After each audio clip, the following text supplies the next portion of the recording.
Today I want to talk about our trip to Secrets Mirabel, Cancun, all-inclusive resort in December 2025. I want to give you my thoughts about the Secrets Mirabel resort during our 3-night stay. This was a quick trip we were taking to celebrate our 5th-year wedding anniversary. No issues this time at arriving at the Cancun airport. We tried out the self-service custom gates and I'd say it worked fairly well. The one I used let me through no problem, but my wife chose one that was having an issue that morning. But after a minute they guided her over to a different one and she made it on through. We booked private transportation through Meet Playa and took the short 15-minute ride to the resort. There we pulled into the entrance of the Secrets Mirabel and up the drive right here. We were greeted with a fresh towel and a specialty beverage as our luggage was unloaded from the vehicle. When walking through the front doors, you step right into the large lobby area. Here they're going to have this cart near the front where their welcome beverages are waiting for guests when they arrive. We were walked over to the Preferred Club, which is a very short walk away. It is just inside the lobby and also indoors. We were able to sit down and complete the check-in process pretty quickly. While checking in, we were greeted by Nikki working the Preferred Club and made us these drinks here. I like to have a couple tamarindo margaritas. My wife had the lychee fizz and she really loved it. Our room wasn't available since it was just before noon and we ended up having to wait until 3 p.m. to get our room keys to eventually get into our room. Not a problem because while we waited, we went over and had lunch at Olio, which I'll talk about all the food options a little later.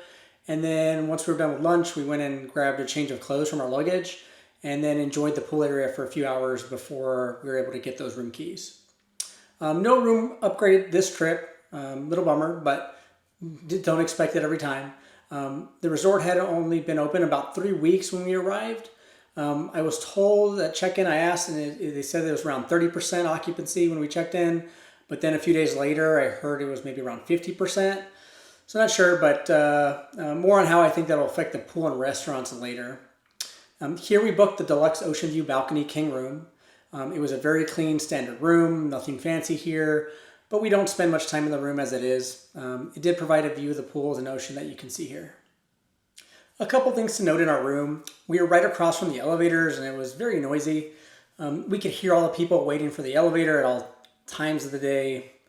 Our shower would get extremely hot without even touching anything on the handle that controls the temperature. It would be fine and then just suddenly it'd get unbearably hot and then it'd go back and forth for a little bit and then eventually be fine. But it just comes out of nowhere and it's extremely hot and it can hurt. So just be careful. We went ahead and we let the staff know just so they could be aware of that before someone else checked in to that room. And they said it was interesting. They said that some rooms didn't have any hot water at all. So I'm glad that we had the hot water. She mentioned that some people blame it on the gnomes and they're messing with the knobs and the different levers. Okay, I just thought that was a little funny to hear that. So we never received our UVC member banner. It doesn't matter to me really, but I wanted to point that out in case it's an important thing for you as far as in that membership. The one that was more important is we didn't get a banner for our anniversary initially. I made sure to include it in our reservation details and I had to visit the Preferred Club desk a couple times before they eventually put one up. When they finally did, it was the second night. It was one that was crumply. One of the ends that you used to put over the corner of the door was ripped. So it didn't stay on well. And after opening and closing the door just a couple times, it fell off. They later brought us a hot bottle of champagne and some fruit that wasn't ripe that we didn't even touch. They didn't even bring the container to put the champagne in so you could chill it, which was a little odd. We were greeted by our Unlimited Vacation Club rep during check-in. She was very nice, asked if we wanted to visit another nearby resort for an update meeting because their meeting space isn't ready yet. Because we were only here for 3 nights, we decided to not take her up on that and we didn't want to have to leave the resort for any period of time. Like I've mentioned before in prior videos, one of the main benefits we love about our membership level is access to the Preferred Club without having to actually book that Preferred Club room type. The Preferred Club is just off the main lobby. It has a decent sized area. There's going to be 2 large TVs, plenty of seating. There's also a pool table. There's going to be a bar and food options that are rotated throughout the day. There is no key card reader or way to prevent non-preferred club guests from entering, as well as a lot of the other preferred club areas throughout the resort, which is interesting. At the Secrets Mirabel, there's a separate preferred club pool with a bar. The pool is a decent size, but the seating right around the pool is not the largest. I came down early a few days, and by 7:30, all the seats right by the pool had been taken, people setting out towels and their personal items. There are some loungers a few feet further away, and a few are still available, but the seats can be taken up pretty quick. The swim outs I was able to see that face the ocean have zero privacy. It's right out there in the open, right by the preferred club. The rest of the outdoor area is the other 4 pools are 1 flight of stairs up from the preferred pool. To get to any of the other pools, it requires walking down some stairs. It's an interesting layout, so make sure you don't go down the wrong ones at night or during the day when you don't intend to get wet, because a few of the stairs in the middle take you directly right into the pool. Here there's a swim-up bar that is it's nice because it's shaded. There's many loungers placed around the pools. It didn't get too busy as early as a preferred club pool, but depending on if you like more sun, the pool directly next to the building and ocean gets shaded earlier and tends to be a little quieter over there. The water temperature at the pools vary depending on which pool you used, but it ranged from some a little chilly to more comfortable cool. That felt fine after being in it for a few minutes and getting acclimated to the temperature. I didn't see a ton of activities, but they did do pool and beach volleyball. They also had music trivia. Here you can see Wilbur was not shy in front of the camera when he was leading the music trivia one of the days.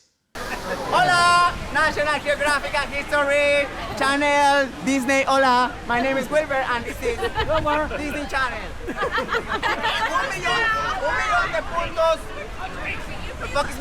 Un millón de puntos para el equipo ganador. Esto es serio, la final está en camino. The final is coming here, so serious, focus me, you know.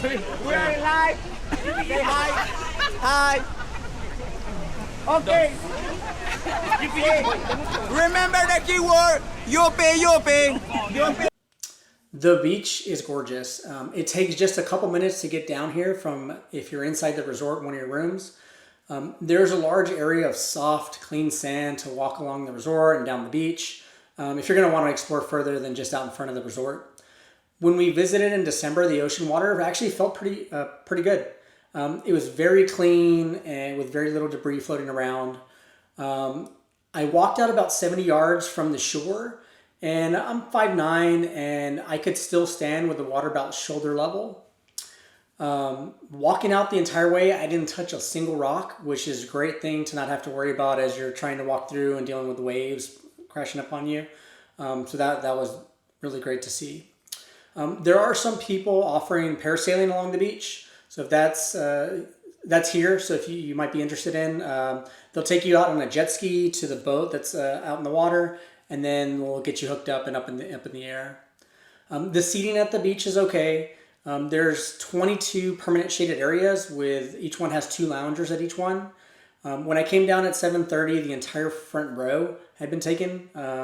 Some with people, but maybe a mix. Half of them people weren't there yet, but had just placed their personal items to save it for later. The rest, the back half of those didn't get taken until maybe fully taken until about 9:30. But after that, most people stayed here the whole day. So if you want a day down at the beach with a seating area, make sure to come down early so you can snag one of those spots. Like I mentioned earlier, when we visited, the resort wasn't yet at full capacity, and a few of the days the pool area seemed extremely busy. Given that the resort was less than 50%, this worries me a little that it may be difficult finding some spots by the pool, and that the pool is going to be very crowded in the future. The spa wasn't open, so I can't speak to the hydrotherapy or what the space looks like. I think it was going to be a few months before it was ready, but they were still offering some services in a few of the guest rooms they had blocked off just for this. The gym was open, and it is a decent sized space near the lobby. All the equipment looked new and in great condition. The equipment included a rower, cable machine, Smith machine, chest press, leg curl machines. There was 4 treadmills, 3 ellipticals, a sitting bike, and a variety of dumbbells. There was a room with spinny bikes, and then there's another room for yoga or stretching if you'd like. So now for the food options. We only had to wait at one of the restaurants.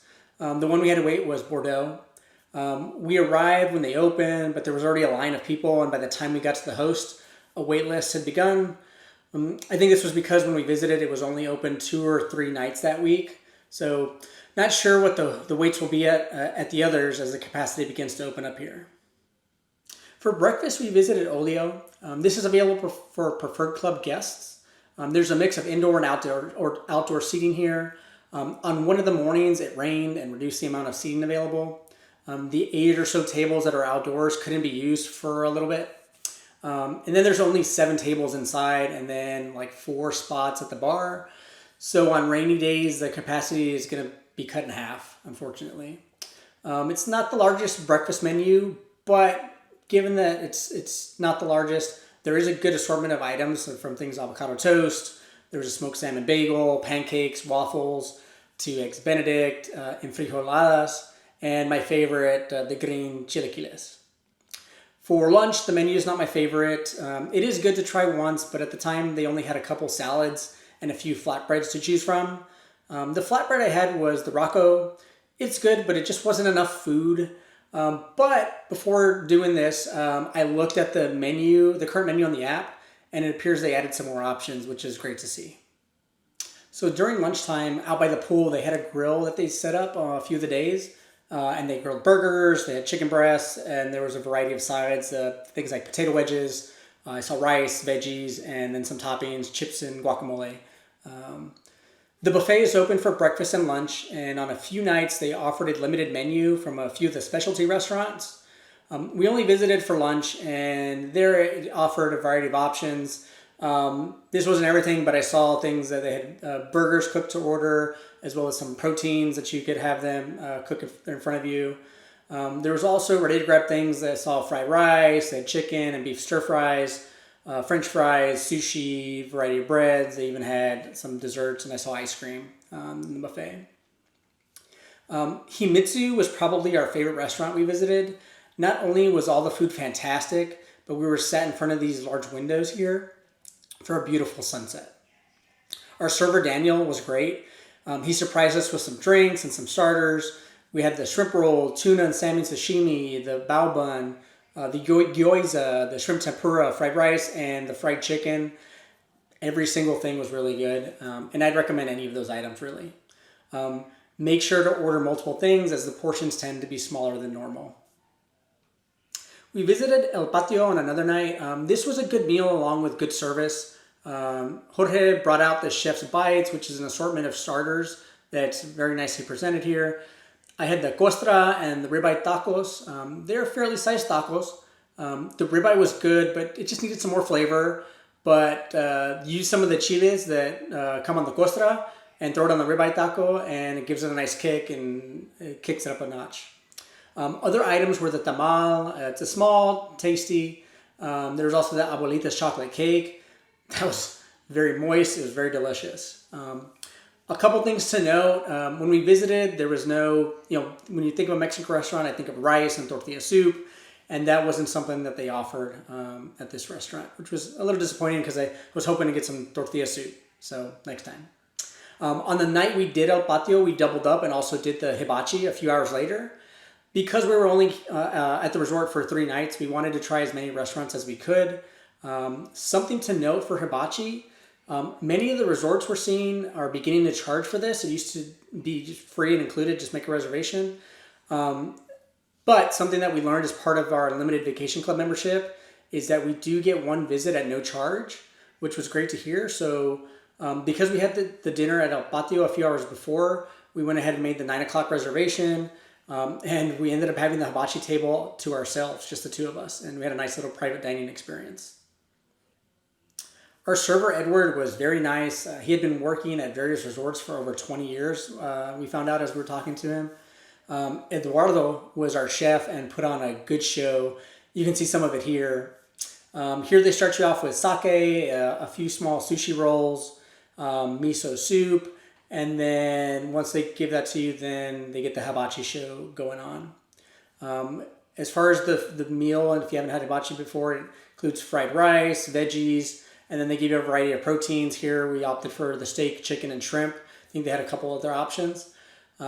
Eduardo added some lime to the shrimp that I hadn't seen or had at hibachi before, and it just gave it a great taste. On our last night, we visited Bordeaux. On the only night it was open during our stay, was when we went, I mentioned there was a wait, which is not a big deal. They did a horrible job, though, giving us the estimated wait and then handling the people on the list. We were quoted 35 minutes, which was fine. I was like, let's go grab a drink at the bar, relax. And then after an hour and a half of a wait, I went to check what was going on, and we were upset to find out that people that had been behind us in the wait had been getting seated ahead of us for a while. They'd given us a pager. It never went off. After I waited like 45 minutes, I went and checked just because they gave us a certain time. It hadn't gone off yet. I want to make sure it was working. And the table wasn't ready yet. And then an hour and a half later we were kind of upset. The service here was the worst. Probably had to do with them being busy from the moment they had opened. But everything just took a long time to get to us. From the initial greeting to the drinks taking 20 minutes to then the food taking even longer. It didn't go to a great start with a good start. The tartare was okay. I ordered the crepe. It was just very bland. It was odd to see as a main entree. And then I ordered the duck, and that thing was awful. It was chewy. I had to spit out the only bite that I tried. The table next to us saw that I had gotten it, and he mentioned how bad it was. But as we normally do, I ordered a few other things. So the filet and the ossobuco, those were cooked perfectly and tasted great. So if you're going to go to Bordeaux, I highly recommend those if you're going to try some other stuff as well. Not sure how often they do it, but one of the nights they did a buffet type meal at the Olio restaurant.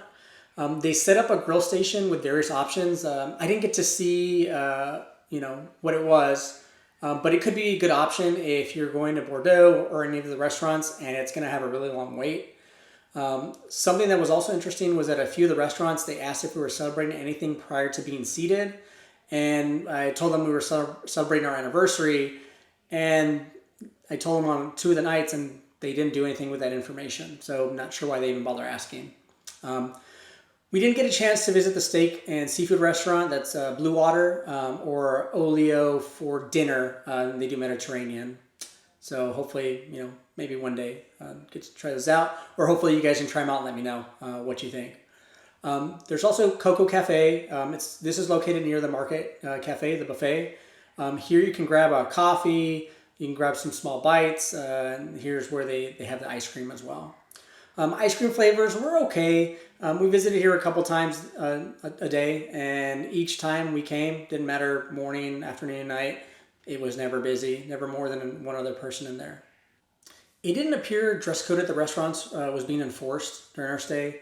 Don't know if that will change, but I always recommend bringing at least one pair of pants for the guys just in case. The temperature, though, this time of the year was great, and I didn't mind wearing pants in the evening. The Sky Bar on the 7th floor is a nice spot. You can see here. This is a preferred club-only spot. It's a must-visit for sunset and some pool time in the small water area or a cocktail before heading to dinner.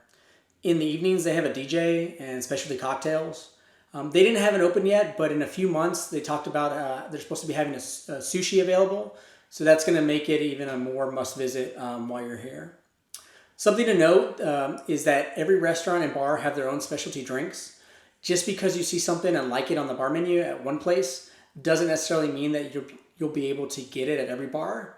So you can still ask, but like for example, my wife had a great drink that they brought her at Himitsu, and they said they couldn't make it when we asked at a few different places.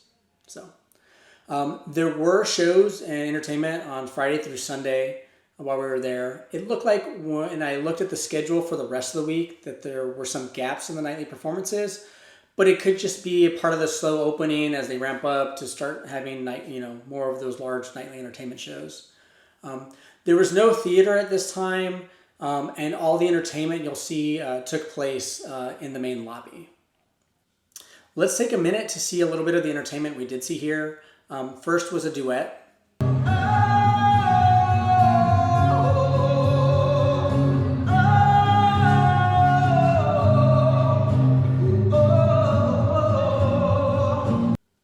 On Saturday, we saw a Cabaret Show.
And on Sunday, there were a couple groups that performed.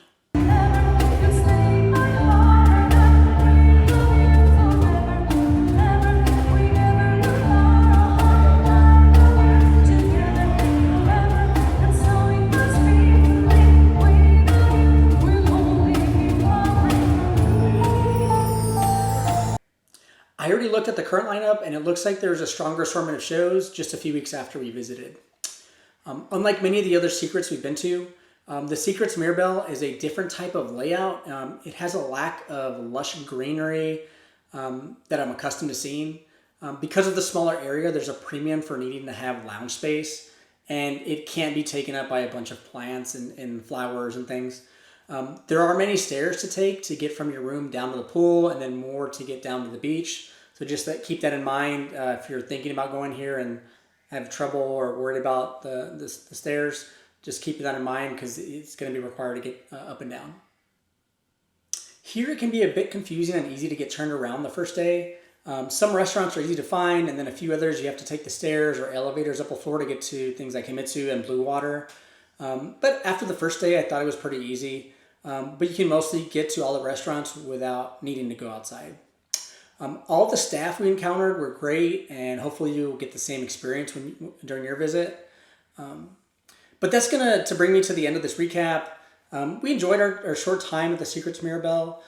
Even though they had only been open for a few weeks prior to our stay, I think the staff did a tremendous job. All the restaurants are open, and most of the ones we visited were really good, with Himitsu being the best. The pool space can get busy, but the beach is a nice quiet spot to relax if you can snag a place. So you can take a nap, go for a long walk, or enjoy swimming in the beautiful water. So if you visit the Secrets Mirabel, I hope you also have a great visit. We will be taking our next trip in early February to one of our favorite Dreams resorts, the Dreams Playa Mujeres. So keep an eye out for those videos coming up soon. Thanks for taking the time to watch this, and I hope you get some information that can help you with your travel.